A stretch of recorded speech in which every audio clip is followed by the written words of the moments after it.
Calista Best reporting for Kids First, age 16, and today I am here with Jake Horowitz, who plays Everett in the film The Vast of Night. How are you doing today, Jake? I am pretty good. All things considered, pretty good. Well, that's great, because, that's probably the best we can be all right now, so... That's right. That's right. Yeah. So, what attracted you to work on a film like The Vast of Night? I really loved the dialogue. I loved it. To me, it was really beautifully written dialogue. It has a music to it. It has like a personality and a liveliness that I really liked. And I loved the challenge of long takes as an actor. That's like, something that really excites you when you speak to a director who wants to try and get it all in one thing. And it's just an exciting way to work. It's sort of dangerous on set. You feel the pressure, you really don't want to mess up 5 minutes into it because there's all this work that's been done. So it's just it's an exciting way to shoot. And Andrew spoke about that stuff from the get-go, and I was excited about it. Yeah, that's interesting to me because I definitely, when I watched the film, I was like, and I saw those long scenes, I was like, wow, I mean, this is a pretty good testament to how good of actors these people are, because I definitely know that can be quite a challenging feat for some people. Thank you. That means so much. Yeah, thanks so much. I love the long take of Sierra. I was in the room when she was doing it at the switchboard, and it was like, oh yeah. It was like 6 minutes in, we were like, oh, she's got it. It's like, but you're like, oh, if something falls, it's like the pressure is on. But she's killer. She's amazing in that. Mm-hmm. I just previously talked to her, and I could tell that it was like there's a lot of passion behind her performance. So yeah. I definitely feel like this is a testament to both of your guys' performance. Oh, thanks. That means a lot. Thank you. Yeah, of course. So this film is a very obvious homage to the TV show The Twilight Zone. So I was wondering, what's kind of your history with the series, and have you seen any episodes or Yeah, I'd seen a bunch of episodes of The Twilight Zone before this, but I wouldn't say it was like my genre of choice or whatever. I didn't know too much about the genre of sci-fi and sci-fi from that era. I know more about it now after making the movie, but before I really, I came in without too much knowledge about that. I mean, I'd seen Twilight episodes like most people have just seen episodes of it. But as an actor, it feels more like a naturalistic, almost like a Richard Linklater sort of walk and talk movie. Because, that's what it's like from the inside, is asking this question of like, what would it really be like if something like this happened? And just, there's a lot of talking and a lot of relationship between Everett and Faye, and yeah.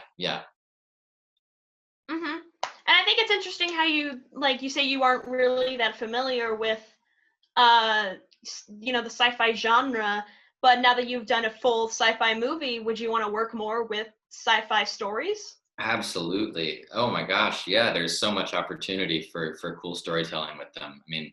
Mm-hmm.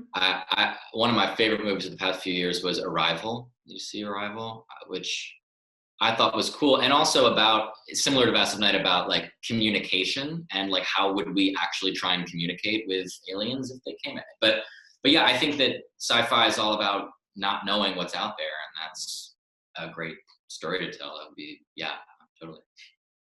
Yeah, I definitely think there's a lot of potential there, and I would say sci-fi is probably like my second favorite genre, so I was particularly interested in this movie because of that, and I definitely agree that it has a lot of story potential. Yeah, what's number one genre favorite? Definitely fantasy. Nice. Which I think it's kind of funny because it's like the most opposite genres. Yeah, totally. Well, that's good. Sci-fi first. I mean, sci-fi second. That's fair. Mm-hmm. Yeah. So aside from also being a sci-fi story, The Vast of Night is a period piece set in the 1950s, and that's kind of, I guess, because we have all this new technology that was not possible in the 50s, and you're working with a lot of older aesthetics and a lot of older equipment in terms of props and stuff like that. So what was it like getting into sort of the mindset of a character who lived in that time period and having to work with all this ancient technology? Yeah, I think you're really smart to bring up the technology, because it was like so much of getting into the character was spending time with the actual things. Like without that, it would feel sort of disconnected. But I was lucky that Andrew, the director, and Adam and Melissa, the producers, they got me a reel-to-reel recorder for my hotel room, Mm-hmm. so that when I wasn't shooting, I could just sort of do Everett's daily routine. I could spend time with that machine, and it does bring like a different rhythm of talking, and things were slower back. Things took more time. It's just how it was, and also to be in the Everett's radio studio, I got to spend time with the all the DJ materials, the records, and putting them on, and having a sort of routine about how to do it really easily, and flicking the needle off of the record player. So yeah, spending time with the machinery was really like the main way that I got into it, I think. Yeah.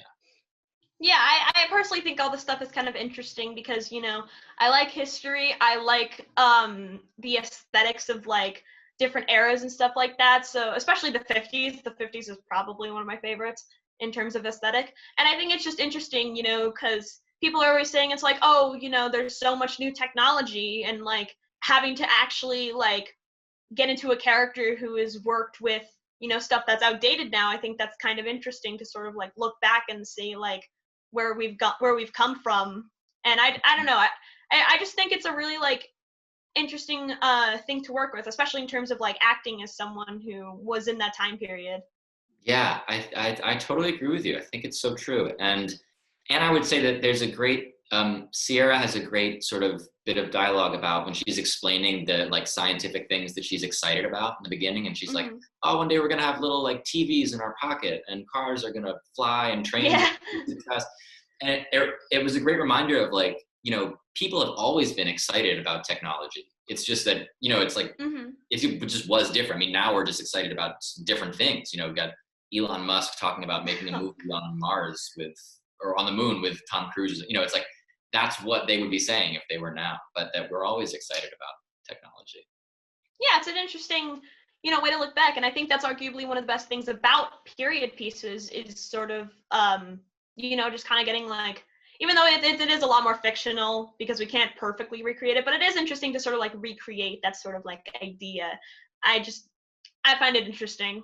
Yeah, totally. I completely agree. And that was one of the draws of doing it, was that, yeah, to work with that older stuff and technology. Hmm. And since we're on the topic of period pieces, have you worked with more period pieces aside from the Vast of Night, and like what kind of eras do you want to do next? Um, I think that the other movies that I've worked on have either been current or like um, sort of like vague about what time period on purpose. Like they Hmm. sort of feel like pre-cell phone, but they don't really talk about exactly when it is in order to just keep it sort of universal in terms of time period. Um, but I would love to do like a early '90s, punk Ooh. rock, like a Nirvana era. I would love Hmm. that. I would also I would also love to do something in like Beatles, time, which isn't Mm. too different, I guess, from this movie, but it's sort of a different setting, Hmm. and the future, because well, I don't know, why not? Well, yeah. I mean, I sort of get where you're coming from because I think anyone would kind of just like to sort of imagine what the future would be like. So I totally get where you're coming from there. Yeah, yeah. And what do you hope audiences take away from this film in terms of, the theme and the message? I hope that it's interesting, like being in a movie that's coming out now, because everything is so weird and so not like what most of Yeah. us expected. And to me, I guess I just hope that people get some sort of like some wonder from it, and some excitement about the unknown, because it's all we really have, especially now, and sort of Everett and Faye going on a search for what might be out there. I just hope that people get some joy and some wonder from that. Yeah. That's a really nice sentiment. And, that's a nice sentiment to end off on because I think that's definitely one of the best things you can take away from this film. Yeah. Um, Thank you so much for this interview, Jake. Thank you. It was so nice talking to you. Yeah. Yeah. I had a lot of fun.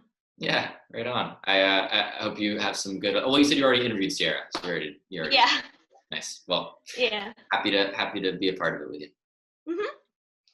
So that'll be it for this interview. If you liked it, make sure to check out the Kids First website and, of course, all the other Kids First reporters. And I will be seeing you all later. Bye-bye. See ya. Nice talking to you guys. What's going on? There's something in the sky.